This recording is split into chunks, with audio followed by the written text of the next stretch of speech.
ইয়া রাসূলুল্লাহ, জান্নাতি পোশাক কে সর্বপ্রথম পাবে, কে পরবে?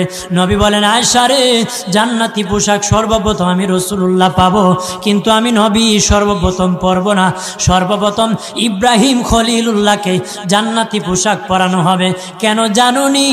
ইব্রাহিম নবীকে নমরুদের আগুনে যখন ফেলে দেওয়া হয়েছিল, দুনিয়ার সব ছেড়ে দিয়েছিল, বাড়ি ছেড়ে দিয়েছিল, সম্পদ ছেড়ে দিয়েছিল, মা বাবা ছেড়ে দিয়েছিল, এমনকি গায়ের জামা যখন খুলে নে, ইব্রাহিম কয়েক কাপড় ছেড়ে দিতে পারি, আমার আসমানের মালিককে ছেড়ে দিতে পারি না।